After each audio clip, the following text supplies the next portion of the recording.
On Tech News Today, HTC ships a new Windows phone, the Nuclear Regulatory Commission gets hacked, and Google wants to roll out Gmail and YouTube accounts for kids. All that and more coming up right now. This is Twit. Bandwidth for Tech News Today is provided by CacheFly at CACHEFLY.com.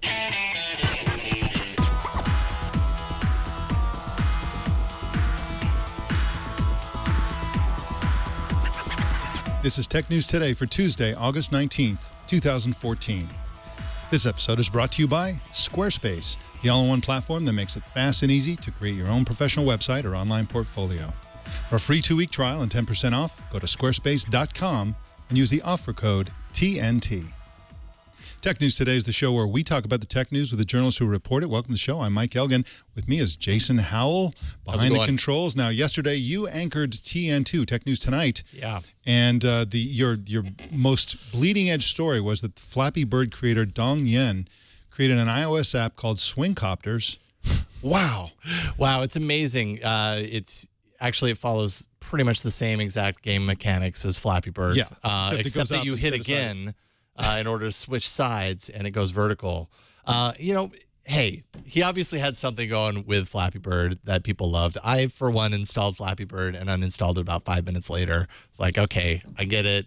I'm not going to get roped into this thing. So who knows? He might have a slam dunk here too, but it kind of seems like that trick you can only play so many times. Maybe he can play it this time, but the next time he's probably got to widen his game a little bit more. Succeeding like he did once is a 1 in a million shot. Yeah, that's true. Succeeding twice is pretty much his chances are zero, essentially. But helicopters, Jason, helicopters is so much better. And swinging hammers. That's right. That's right.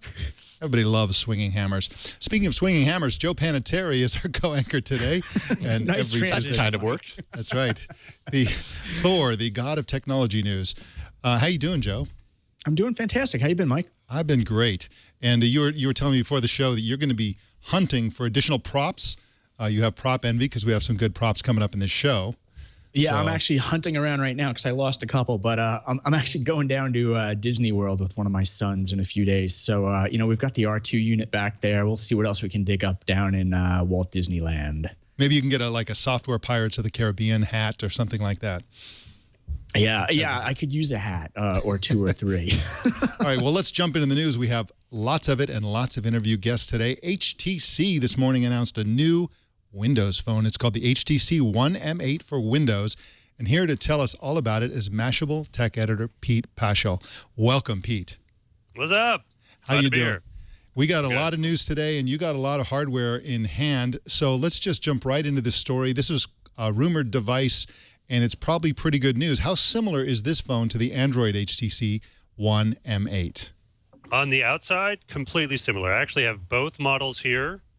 You can maybe see it's like, okay, this is the Windows one and this is the Android one. And you can see there's just that little Windows Phone logo that sort of betrays what's on this one. I assume that the Windows one is heavier because there's more software inside.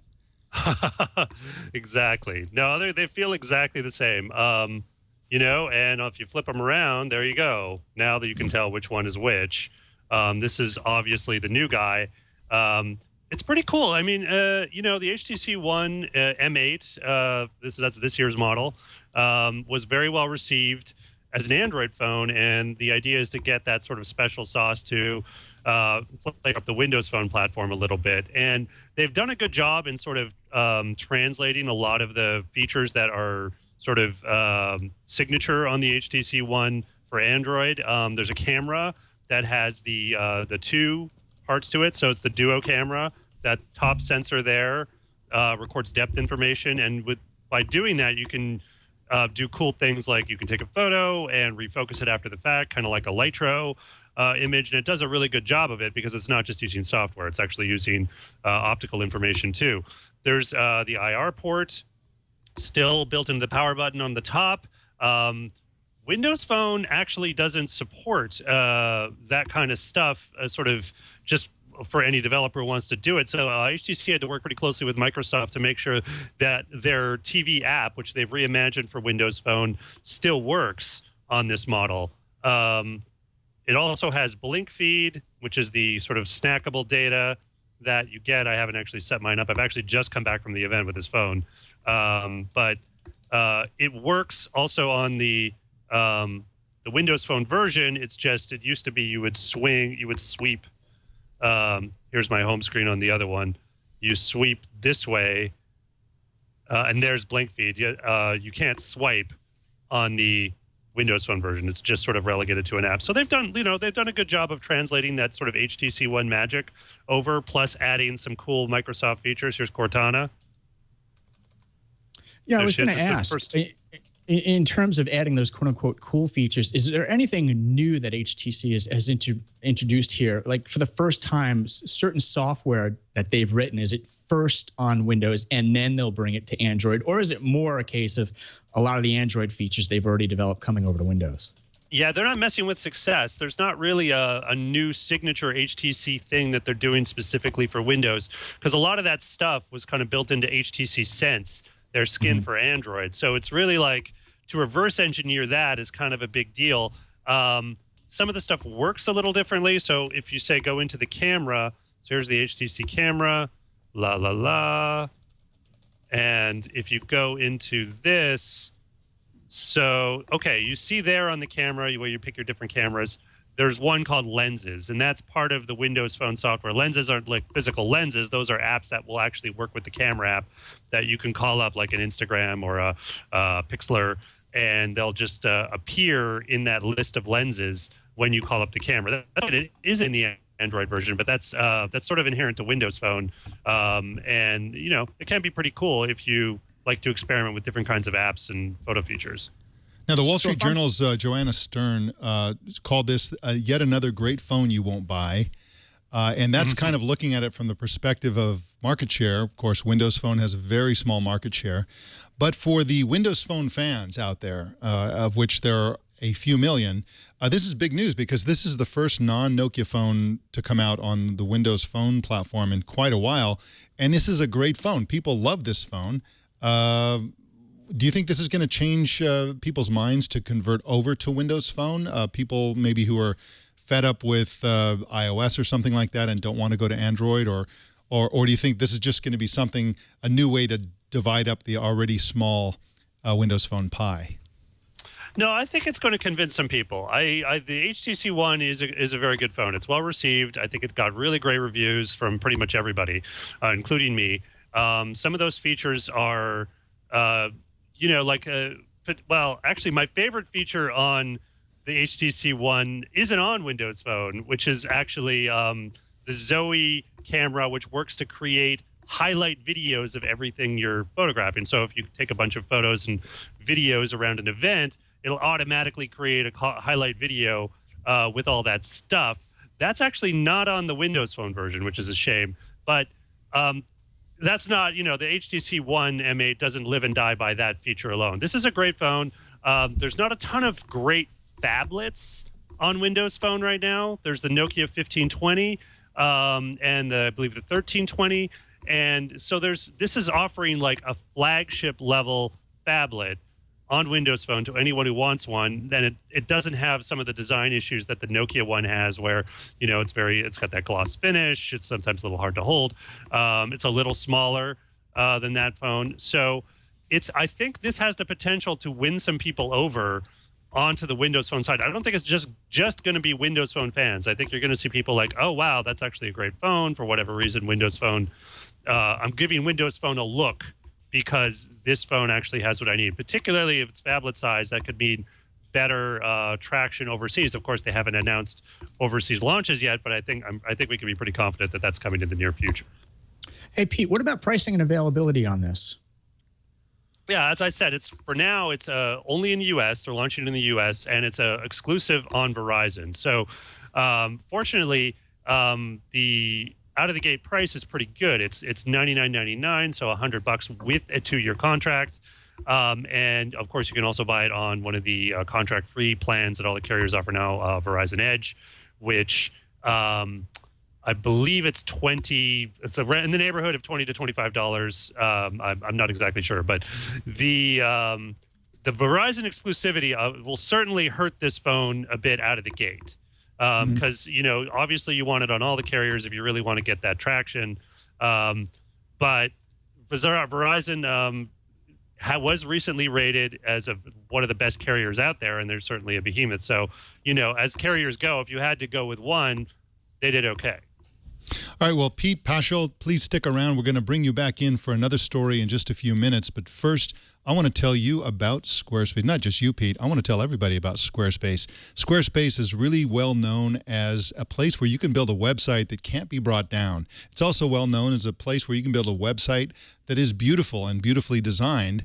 And it's also well known as a place where you can build professional quality e-commerce. However, it should be known as the best place to do a blog. You want to build a blog, you want to have your own URL, your own branding, your own visuals, your own control of the entire blog. Squarespace is the place to do it. They have a layout engine-based editing, markdown support. You can even post by email. That's a really rare feature that I personally love. Of course, RSS syndication. I still believe in RSS, and they'll just give it to you right out of the box.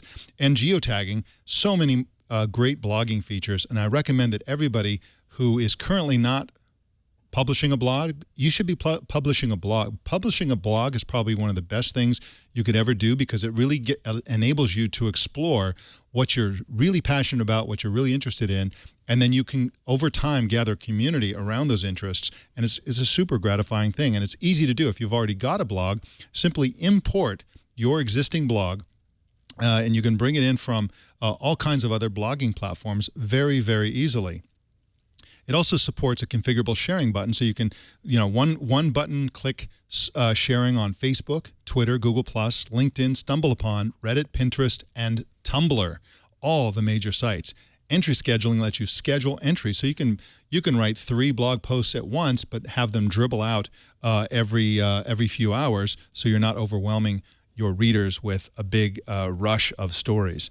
RSS blocks make it easy for visitors to add your feed to their newsreader by simply clicking on a subscribe button, and you can put that button anywhere on your website, and you can publish blog entries with multiple author attribution. So if you want to collaborate on your blog or have guest bloggers temporarily write on your blog, it's super easy to do, and it'll just add their name and link and information automatically based on their login.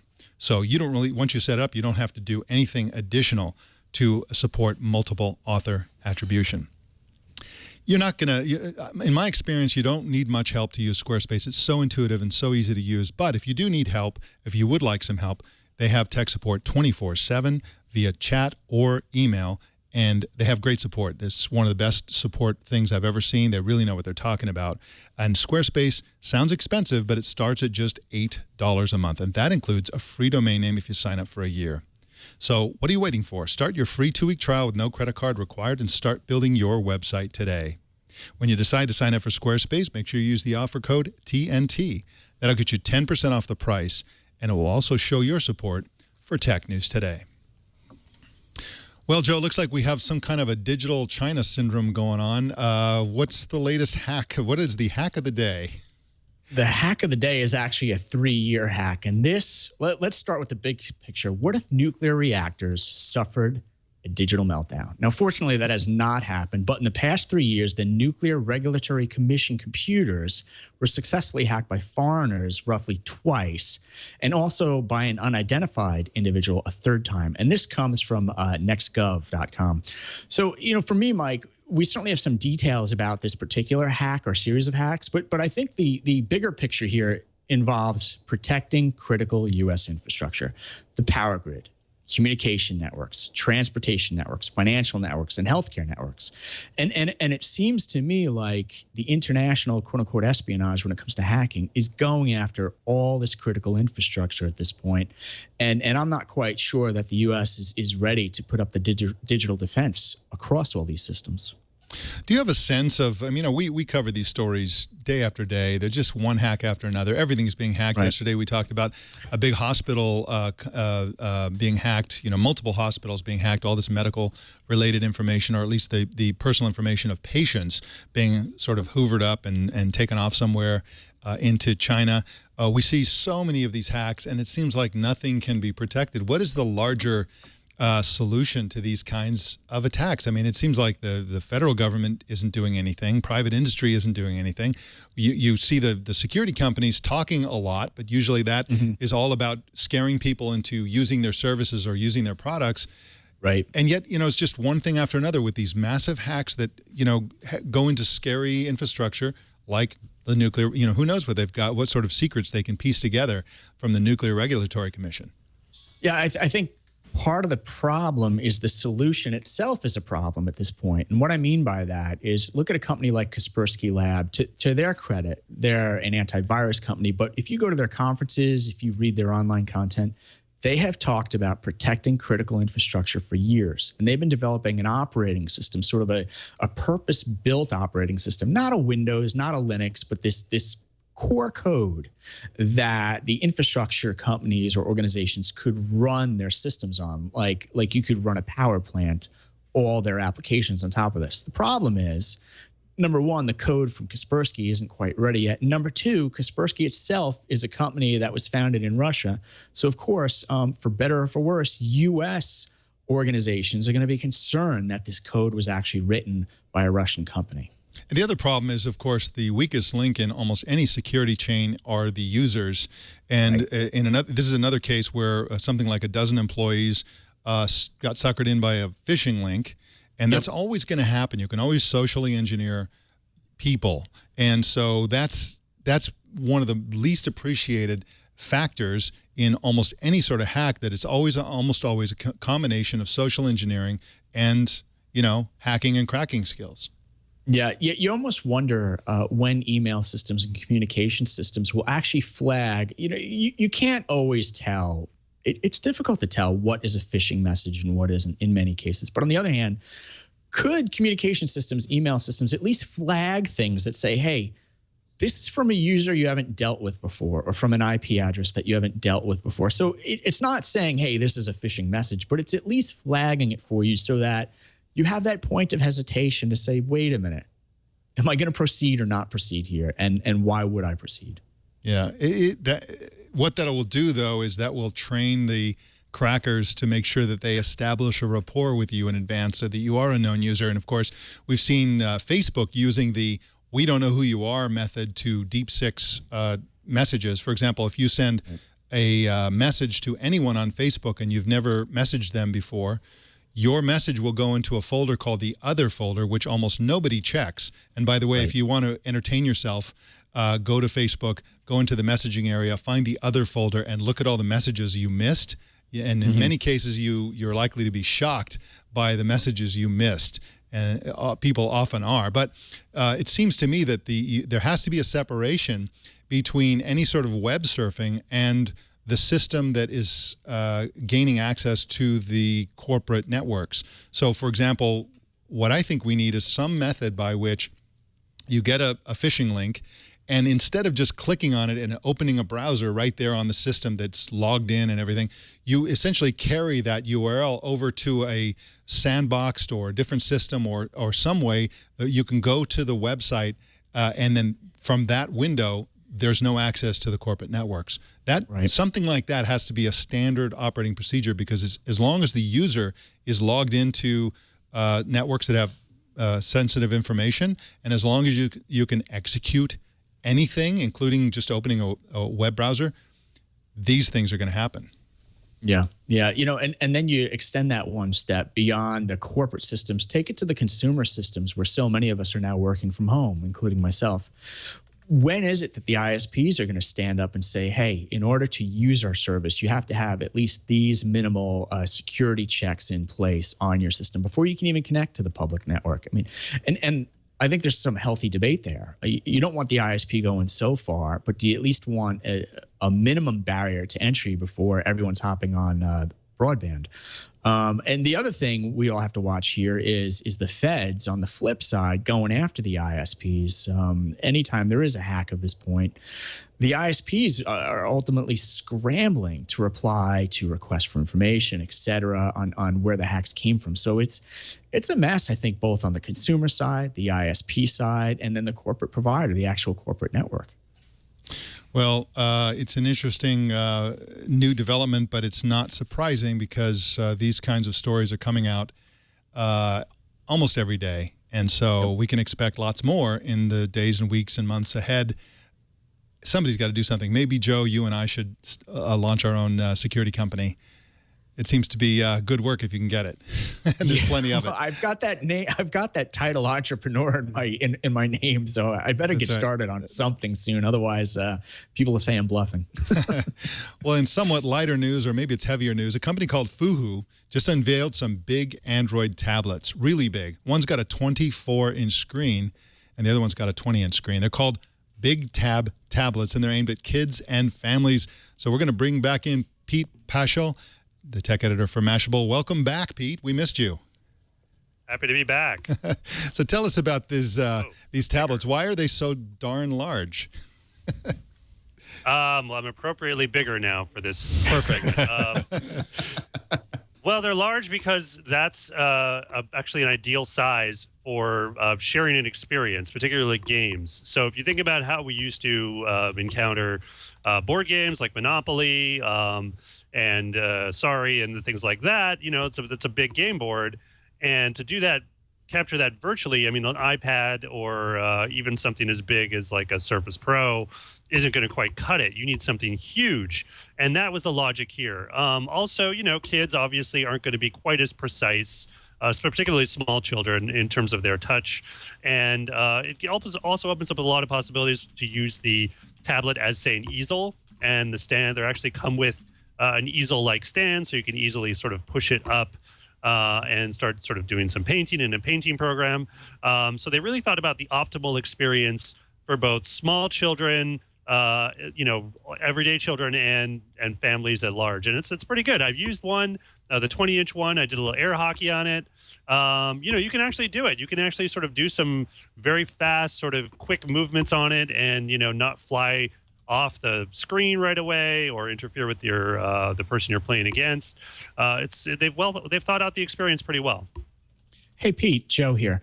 Quick question for you. You mentioned that game experience and the board game experience. I think that's a great metaphor for this. I've been watching for more than a year now. Lenovo has something called the Idea Center Horizon. I think that's a 27-inch Windows 8 big tablet, obviously.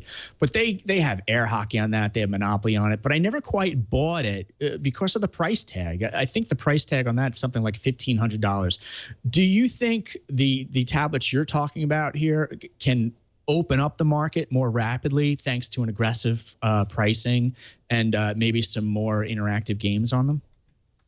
Yeah, I think it's a better approach. They're not that cheap. It is a $550 for the 24-inch and about $450 for the 20-inch. So you're looking at iPad territory here. But, I mean, parents are already buying tablets for their kids in this price range. This actually has a great potential to compete with those kind of buys. Now, the Idea Center Horizon, I've used that too.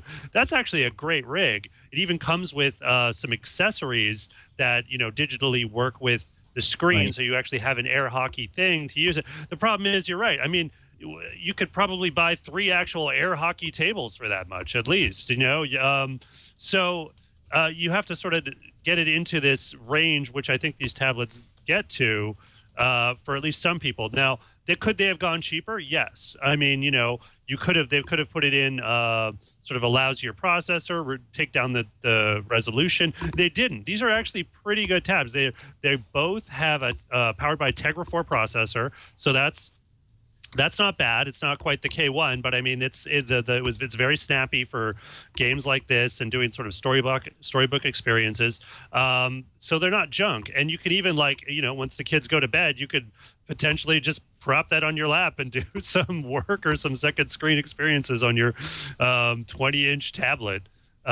So it's not a terrible take on this space, and it is overcoming at least a little that price barrier. If they can get it down even more through discounts, deals, exclusive retail partnerships, I think it could do even better. I mean, I actually thought that $549 for the 24-inch tablet is pretty cheap. That's cheaper than an iPhone. And, I agree. And if you think about just a screen that has no intelligence and no touch on it, that's going to be in the ballpark of $200-$300 maybe.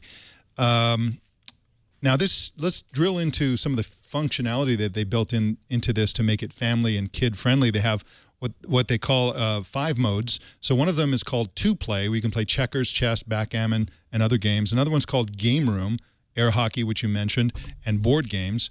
A third mode is called Showtime, which has a pack of pre-selected apps and games from Disney, Cartoon Network, Cookie Jar Entertainment.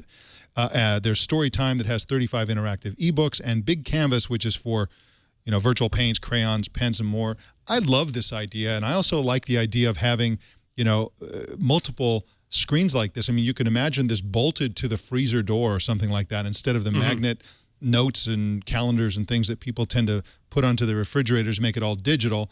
Leave messages for each other or whatever. Watch TV if you want to do that. Watch YouTube videos. I love the idea of these big screen, relatively inexpensive devices, but I fear that people just are not ready for it mentally. They think of tablets, people are excited about 7- and 8-inch tablets these days, and the 10-inch tablets are kind of less popular nowadays, but that's kind of the maximum size that people think of when they think of tablets. I don't see any reason why you don't have these gigantic tablets, and of course Android makes that possible. It's built in. Android can be used for tablets of any size, literally. Yeah, they've even demoed, not for sale, but tablets as large as 65 inches. And really, Android is an OS. You could put it in a projector, and they have. Philips and a few others market projectors that are powered by Android. You can go even bigger. So, yeah, Android tablets, I definitely agree with you that the hot sector the last couple of years has been the smaller tablets, and we've seen the phones sort of catch up to that. That's if you're looking for a very specific experience, which I think is most people's familiarity. You need that mobility. That's the emphasis of the market, and I think it always will be. I think there is the potential for a market of these larger screen devices, and we mentioned the Idea Center. There's also Sony has their, or at least used to have their Vios, that the big screen Windows sort of tablet-esque things that you can haul from room to room with similar functionality. I think Android has a better chance of winning this space, though, simply because, as we've already mentioned, the cost factor. And kids with their, by targeting kids, you're kind of getting them early because they haven't quite figured out the experiences they want. So if you get a tablet like this, you put it in your playroom, and you walk your kid through one or two of these things, I think there's going to be this, oh, I get it. This is the game thing, and I can, pick it up, move it from room to room, sit down with mommy in this room or sit down with my brother in this room and bring it to bed even and, go through a storybook. And this is like my experience. And that, I don't think that's ever going to quite catch up to the mobility side of things, but I think there's a market that's untapped. Yeah. Hey, Pete, one final quick question on this.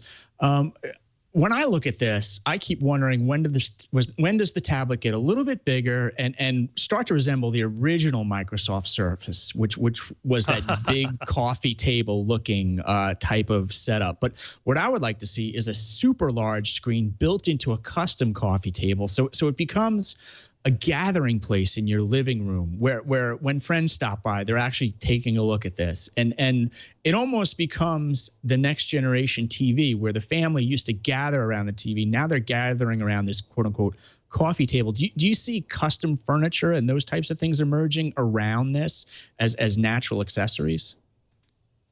I could see it for a certain type of customer. They, the Surface ended up being more of a retail assist thing, but I remember when the original videos, when they came out with it, that was exactly the kind of scenario that they were marketing. I think having a screen like that as a home base that isn't the TV, I think there is some real potential there. Because right now we're used to sort of, everything's in the laptop, but it's not really a shared experience. It's not right. What you're using. And then if otherwise you have the TV, but that's a very kind of sit down and, a passive experience. this kind of thing, I agree with you, has the potential to become the new kind of gathering place, because games and that kind of stuff, I mean, they're kind of trapped in the analog world. I mean, right now, you have your game closet with Sorry and Monopoly and whatever else. And just think if you had like, your subscription service for this thing where you have every board game ever made ready for you at this thing. I mean, that kind of value, I mean, I could see that being a very big potential market, again, that remains untapped. And if you guys want to do a Kickstarter later, let me know. We're going into the security business instead. But if that doesn't work out, maybe we'll go into the coffee table business with you. And of course, it has to be mentioned that this thing will run Flappy Bird. So right there, it's worth the price of admission. Absolutely. Boom. Pete Pachal writes at Mashable.com, and you can follow him on Twitter at Pete Pachal. That's P-A-C-H-A-L. Thank you so much for joining us on Two Stories. My pleasure. All right. Take care. Well, Joe, it looks like the YouTube music service has been identified in both name and some functions. Sure does. And we've got the person who's really been pushing this story forward. We've got Lane Spradlin, the editor of Android Police, on the line with us. Good to have you along. Thanks for joining us. Hey, thanks for having me. Hey, can you give us the big picture to start with? What exactly is this service called, and when can we expect it? So I don't have an answer to your second question, but I will say that the service is called YouTube Music Key. And we've known for a while that YouTube's going to come up with a subscription kind of music-centered service. And so this is it. So, and can you give us some additional details, like, for example, how much will it cost? What sort of offerings?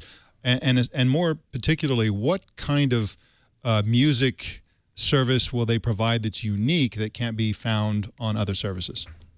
Sure. So the service is expected to be $9.99 a month with a 30-day free trial, kind of like how Play Music All Access debuted. It's offering essentially offline or background playback for YouTube, plus it's ad-free, which is obviously one of the big draws. But the other big draw is that Google's kind of leveraging their YouTube model of creation and curation, in which they've already managed to create mixes by themselves, but also it's so easy for content creators to upload things like remixes and concert footage and things like that. They're going to include in Music Key, which you can't really find on other streaming services yet. So will this be just an audio service, or will there be some video mixed in? Our understanding is that it will be video, but the features that they're adding on will make it so that you can listen to music in the background without having the YouTube app in focus per se. So if you're on your Android device and you start listening to a playlist on YouTube, you can quit and go to some other app and it'll still be playing in the background. Now, I've been confused about this idea of a YouTube music service for some time because, as I understand it, licensing is a huge deal. In fact, it's the governing limitation of Pandora and some of these other music services. You go to Pandora and you listen to 2 or 3 songs and you forwarding and like, oh, our licensing agreement doesn't allow us to let you listen anymore until you listen to some other songs or that sort of thing. And here they are. I always, think of YouTube as a place where users upload content. How are they going to be selling the content that's uploaded by users, or are they going to have licensing agreements for everything they sell? The way I understand it is that a lot of the remixes and content that exists like that are already allowed by the copyright owners of the original work, and that those would probably be the things that Google's offering. So they're still able to use the kind of platform where anybody can upload anything, but I think they have to be more careful. And we have heard rumors that legal disputes, especially with indie labels, have come up and delayed this service a few times. So I'm sure that they've had a pretty tough time getting it going, which is probably why we haven't seen it yet. Gotcha. So, I'm a child of the 70s, and I loved concept albums from the 1970s, Pink Floyd, those types of musicians. I'm wondering if we're going to see a return to music services or music that offers complete albums from the first track to the last track, and you sit down and listen to the entire thing rather than the one-off song. Any thoughts on that and how Google may attack that? I think Google's definitely planning on taking that angle with YouTube Music Key. One of the screenshots that we posted actually explains that they've taken, I think, 20 million tracks and organized them into discographies where you can go to the album or the artist's whole collection and kind of listen at your leisure to any selection of that. Liam Spradlin writes at androidpolice.com, and you can follow him on Twitter at Liam Spradlin. Great scoop, Liam. Thank you so much for joining us on Tech News Today. Thanks again for having me. All right. Well, think of the children. That's what Google's doing, apparently. The company plans to offer Google accounts for kids under the age of 13. The special accounts would be set up by parents and offer Gmail and YouTube with parental controls, according to an exclusive on the site. On the site, the information, as if people under the age of 13 use email. I don't think they do. Jeff John Roberts writes about law and public policy for GigaOM and joins us now. Welcome, Jeff John Roberts. Hi, Mike. Good to see you again. Good to see you. Now, on the one hand, the move would probably provide data collection protection and parental controls for kids who are already using these services by lying about their age, especially YouTube. On the other hand, it represents Google targeting children and winning brand loyalty from minors, which kind of gives me the creeps. Do you think this is a good idea or a bad idea, looking at it from the big picture? Well, from a Google growth perspective, it's a good idea because there's millions of people 13 and younger who probably use Google already and many more who could. And if you can inculcate them into using it with their parents on board, it's probably a very good way to get your hooks into them early. From a sort of policy perspective, yeah, it's a little creepy, but I can understand why Google's doing this. Yeah. Hey, Jeff, speaking of policy, do you think the FTC or any other government agencies are going to take a look at this? Oh, they'll watch it real closely. I mean, it's something Google's going to have to tread very carefully because right now kids' privacy is hot. A hot topic. The FTC is sort of trying to flex its muscle on privacy. So for Google to go forward, they better be very, very careful. But Google is big enough. They have the lawyers, the legal department to do it. And the thing is, you can have children under 13 subscribe, but you need parental consent. Most companies don't want to deal with that because you have to prove it. And the process for doing so is onerous. You have to show a written letter or phone up a hotline, things like that. And only a big company could handle that sort of regulatory headache. And if they mess it up, only a big company can afford the fine if they do that. Now, the big challenge is the Children's Online Privacy Protection Act, or COPPA. What is this Protection Act exactly? What does it require of companies like Google? It says you can't retain data of people 13 or below. The reason a lot of people 13 or below are using Google or Facebook anyways is if there's sort of plausible deniability. If the website puts it up and simply says, we don't know, but if there's any sort of indication that the company does know, perhaps by asking age or something like that, then you can get in big trouble. And as some have pointed out, the reason Google's probably doing this is because there's all these young Android users out there, and there's nothing that Google hates more than to have a user without getting their data. And on that grounds, I think probably someone in Google said, okay, it's time to start onboarding these young Android users. It's kind of like the Ronald McDonald approach to customer acquisition, where you get them while they're young, you get them to form their preferences and habits, and then they eventually become adults who buy stuff. And as soon as they turn 13, throw a big lever and suddenly start harvesting their data just like everybody else.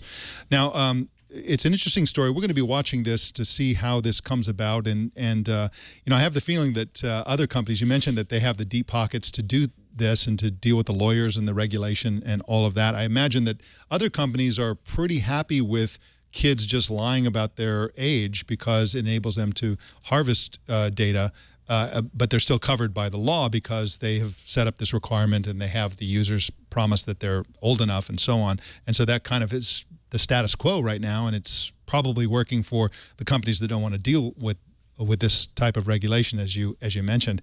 But I just really quickly wanted to ask you about another story you wrote today, which is about how the European Union is accusing Google of distorting the right to be forgotten. Now, we've talked a lot about the right to be forgotten debate. That's the European Union's regulation that requires search engines like Google, like Microsoft's Bing, like Yahoo, and so on, to have a process where European citizens can petition to have their name not be used as a search result or a search query to get certain types of data. For example, the quintessential example that started all this was a Spanish citizen who had financial problems. He later fixed those problems, but then it still looked like he was some kind of a deadbeat or whatever. So he went to court over this. And so in that case, he would have the right for when somebody searches for his name to not get the information that showed his financial problems years ago. So can you tell us a little bit, just briefly, Jeff, about what the European Union is accusing Google of? Yeah, that's very interesting you point that out on the heels of, on one hand, in North America, we have Google trying to get more data from ever younger people, but the tension in Europe is going the other way. It's, as you described it very well, simply the right to be forgotten and to purge Google search results. Basically what the EU is doing is accusing Google of throwing wrenches and making this out to be a bigger deal than it is. On this one, I'm somewhat sympathized with Google because the court decision was very unspecific, and they simply said, okay, here's the rules. You have to delete people if they ask you to, unless it's in the public interest. Now, Google, you go figure it out, and which is a very complicated, difficult thing to do. So I think both the British press, British politicians, and Google have really raised the alarm. But in EU, especially in France and Germany, Google bashing is a popular sport. So in this sense, I think this is just simply another European politician making some hay by kicking Google around. But the underlying issue of how and when to delete your data from Google is still percolating. John Roberts writes at gigaohm.com, and you can follow him on Twitter at JeffJohnRoberts. Thanks for joining us, Jeff. Thanks, Mike. Have a good one. All right. Well, Joe, it looks like Symantec is consolidating their old Norton utility suite. You know what? One of the best known brands in software is finally waking up to the 21st century is the way I look at it. You know, Mike, we've seen Microsoft with the Office 365 cloud service make big subscription moves over the years. And then Adobe, of course, has made big subscription moves over the year. And finally now, Symantec with Norton is making some big subscription moves. So interesting to track this. And the real expert here is Harry McCracken, technology editor over at Fast Company. Harry, are you able to join us today and talk a little bit about what Symantec's doing here? Hey, folks, absolutely. Fantastic. So give us the big picture. Step by step here, what are the pure facts so far in terms of what Symantec's up to with Norton? Well, up until now, there have been a bunch of different variants of Norton's security products. There's been Norton 360, there's been Norton Antivirus, there's been Norton One, they've had mobile products, and they're consolidating all of them into one service. So basically, you pay one price, it's an annual subscription rather than a standalone price for a piece of box software, and you're entitled to install everything on up to 5 computers for $80. And also it applies to their mobile products as well. So it's all you can eat annual price rather than single price that you choose to pay when you want to upgrade. Is this just cosmetics and also essentially the process for making it cloud-based, or have they actually simplified anything here? They're also doing new versions. The general complaint with security software is sometimes it gets in your face and is annoying. And this is all happening this fall. And when they do it, they're releasing a new version of the interface, which they say is streamlined. So, Harry, Symantec has had a CEO change in the past year, give or take. They've been hit and miss on Wall Street. Do you see the DNA of the company changing and modernizing? I mean, when I heard about this move and read your coverage, my first reaction was, wow, this is way late. But on the other hand, maybe they are truly going to simplify. What's your take on the overall company move here? Well, like you said, Norton is one of the most famous, long-standing brand names in software. It goes back to the early 80s. In the PC era, it was really important because your primary computing device was a Windows computer, and it desperately needed security software. I think it's been a challenge for Symantec to figure out what to do with Norton, given that PC sales are sluggish. They can do security software for Android, but on iOS, they couldn't even write conventional Norton products if they wanted to. And I think a lot of this is figuring out about where they take this brand name. They're also pretty upfront about the fact that this could be good for Symantec's bottom line because currently they're still selling products individually and people don't always upgrade them. And this is trying to shift Norton to a model where you pay between $80 and $90 to Symantec every year, and every year they automatically charge you for that update. So in theory, it should be good to their bottom line if it's a model that consumers are okay with. I think there are a lot of consumers who their immediate response to this will be they want to decide when to do the upgrade, and they don't like the idea of paying every year for everything. On the other hand, though, security software is a little different from something like an Office suite or products like Adobe do, in that if you're using security software at all, you really do want to be current, because if you aren't, your computer won't be protected against the latest threats.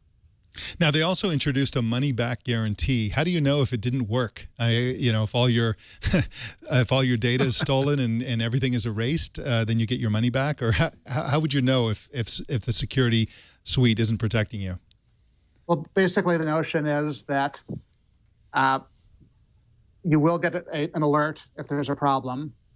And if the Norton software can't automatically remove that threat, you'll call Norton's tech support line, and a real person will walk you through removing it. And if that real person fails to do it, then you get your money back. Of course, if your computer really does get attacked by a virus and your data does get lost, I think the $80 you paid to Norton is probably going to be the last thing on your mind. But the notion is that if you get an alert, Norton will let you remove that threat. Harry McCracken writes at fastcompany.com, and you can find him also at technologizer.com, and follow him on Twitter at Harry McCracken. Now, Harry, this is the first time we've had you on the show since you started at Fast Company. How's that going for you? It's a lot of fun. I'm doing a lot of the same kind of stuff I did when I worked for Time, and also doing some new things as well. Wonderful. It's great to have you on the show. Thank you for joining us. Thank you. Well, in an exclusive, The Register is reporting today that London's Metropolitan Police have been lobbying phone makers for more than 2 years to ship all smartphones locked with passcodes right out of the box. The purpose of the move is to deter theft. Now, research shows that 3 out of 5 people never set passcodes on their phone. Under the London Police's plan, each phone would either come with a preset PIN code, or the setup would require users to set their own PIN code.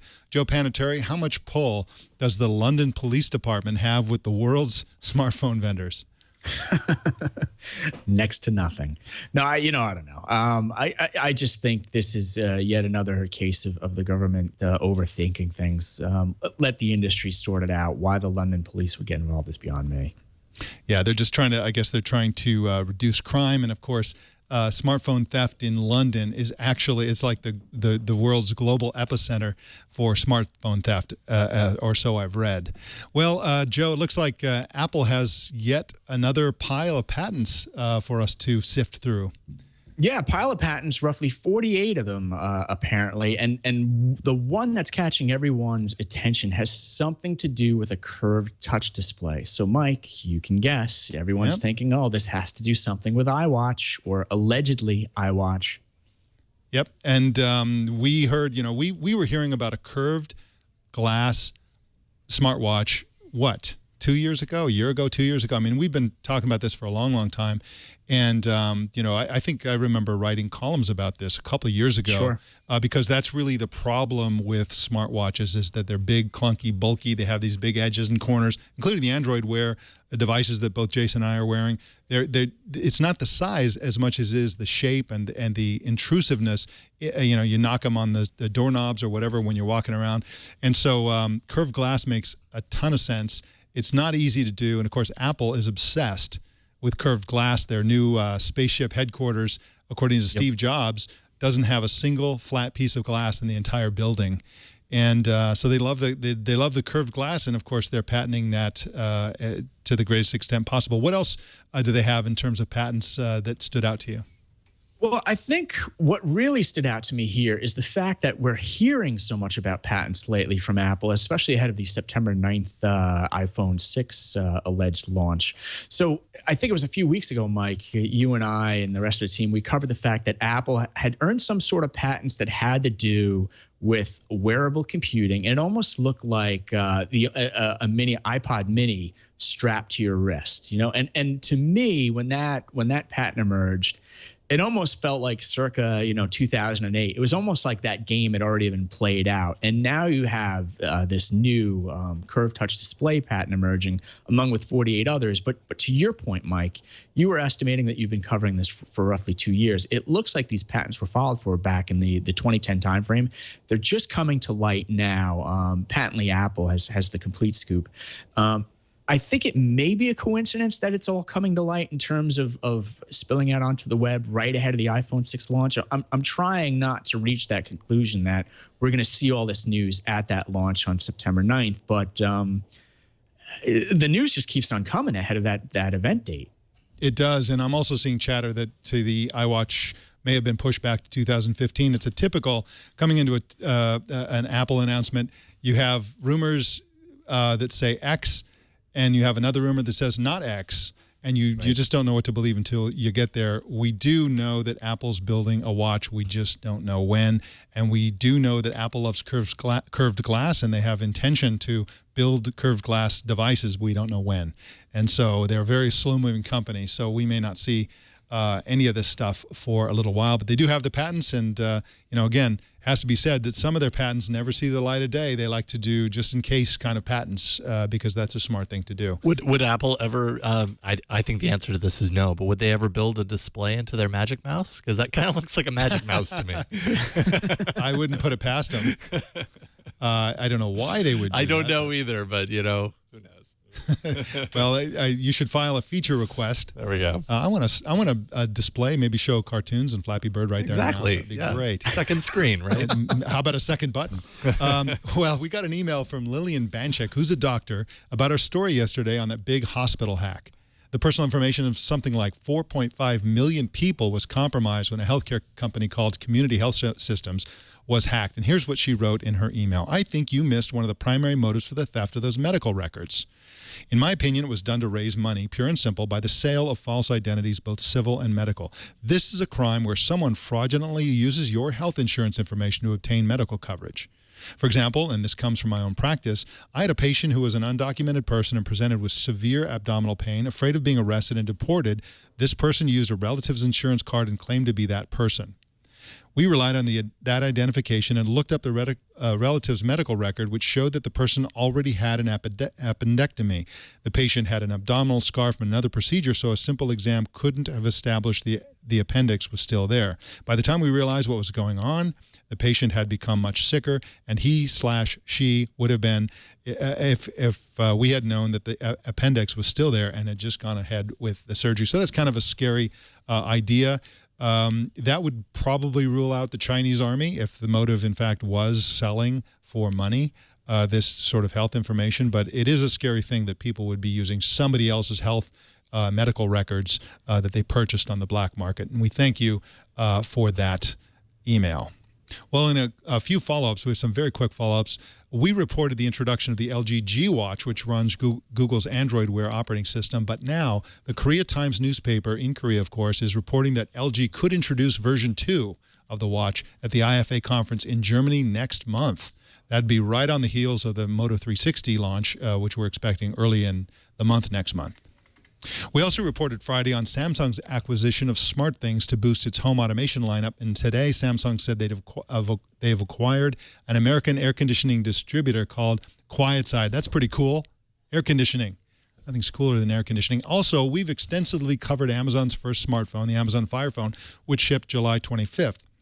Yesterday, the phone got a major update, the Fire OS 3.5.1, which reviewers are saying fixes many of the phone's fundamental flaws. So suddenly, the phone is much better, and the update downloads and installs automatically. And in other news, a new website exists to name and shame companies that use bad security. The site is written and published by software engineer Tony Webster, and it's called HTTP Shaming.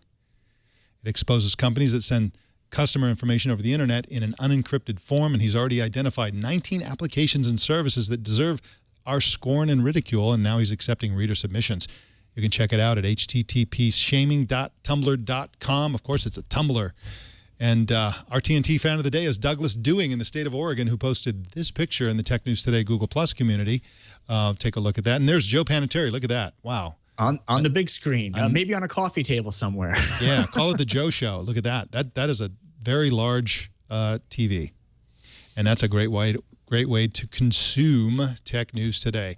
Well, that is the Tech News Today, and Joe Panettieri, I want to thank you for being our co-anchor today and every Tuesday.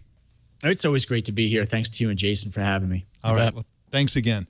Well, you can subscribe to Tech News Today on Stitcher, iTunes, YouTube, Feedly, RSS, and Yahoo. So many options. I think RSS, I'm a big believer in RSS. That's a great way to subscribe. You can choose your favorite way at twit.tv/TNT. Follow us on Twitter at Tech News Today TV, and please send us your thoughts and opinions. Send email to TNT@twit.tv, leave voicemail at 260-TNT-SHOW, and don't miss our evening newscast, Tech News Tonight, at 4 p.m. Pacific tonight and every weeknight right here on the Twit Network. My name's Mike Elgan. Thanks for tuning in. We'll see you tomorrow.